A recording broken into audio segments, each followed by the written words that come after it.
আসসালামু আলাইকুম। আমি ডক্টর ইয়াসিন আরাফাত বলছি জেদ্দা থেকে। জেদ্দার প্লেসটার নাম হচ্ছে বাওয়াডি।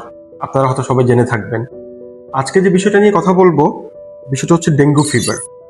ডেঙ্গু আসলে কি? ডেঙ্গু হচ্ছে একরকম ফিভার, জ্বর। এটা হয় কেন? এটা হয় একটা মশার কামড়ে, এডিস মশার কামড়ে। যে ভাইরাসটা হয় DENV, ডেন ভাইরাস নামক। বিশেষ করে কেন হয়? যদি মশাটা আপনাকে কামড় দেয়, অথবা কোনো আক্রান্ত পার্সনকে যদি মশাটা কামড় দেয়, অথবা এই মশাটা কোনোভাবে ডেঙ্গু ভাইরাস দ্বারা আক্রান্ত হয়। এই তিনটা কারণে আপনার ডেঙ্গু হতে পারে। ডেঙ্গু হওয়ার পর আপনার শারীরিক পরিবর্তনগুলো কি হবে? আপনি কি ফিলটা করবেন? কোন বিষয়ে আপনি আসলে বুঝবেন যে আপনার ডেঙ্গু হয়েছে কিনা? প্রথমত আপনার যেটা হবে, আপনার প্রচন্ড জ্বর আসবে। 2 নম্বর হচ্ছে আপনার শরীর ব্যথা করবে, প্রচন্ড ব্যথা থাকবে শরীরে। বিশেষ করে আপনার পায়ের নিচের যে মাংসপেশি, ওখানে অনেক বেশি ব্যথা হবে। আমরা আসলে দুটো পরীক্ষা দ্বারাই বুঝতে পারবো আপনার ডেঙ্গু হয়েছে কিনা। ডক্টরের কাছে গেলে দুটো পরীক্ষা করলে আমরা বুঝতে পারবো।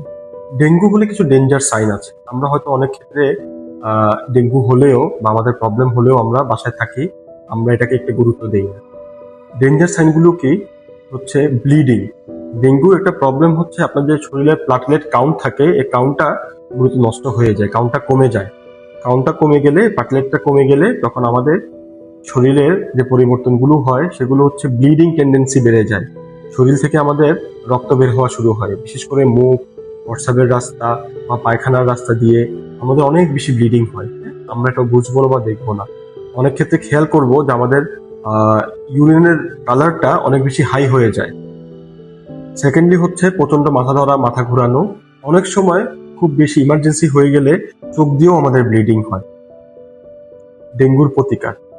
ডেঙ্গু পড়লে বা প্রবলেম হলে কি করতে হবে? প্রবলেম হলে অবশ্যই বা আপনাদের সন্দেহ হলে ডক্টরের সাথে দেখা করবেন। ডক্টরের পরামর্শ অনুযায়ী আপনারা মেডিসিন খাবেন, মেডিসিন নিবেন, আর পরামর্শ অনুযায়ী চলবেন। বিশেষ করে কাদের জন্য কথাটা বলা? 2 থেকে 3 ধরনের মানুষজন যারা সৌদিতে আছেন, যারা মাজরা বা বাগানে কাজ করেন, যারা বিভিন্ন সাইটে কাজ করেন, সাইটে ময়লা আবর্জনা থাকে, অনেক মশা থাকে, ওখানে কাজ করেন। অথবা আপনার কোনো ফ্রেন্ডস বা আপনার কোনো রুমমেটস যার ডেঙ্গু হয়েছে, তার পাশাপাশি আপনি আছেন, তাকে যদি মশাটা কামড়িয়ে আবার আপনাকে কামড় দেয় বা বাইট করে, তাহলে আপনিও ডেঙ্গুতে আক্রান্ত হওয়ার সম্ভাবনা থাকবে। Thank you very much.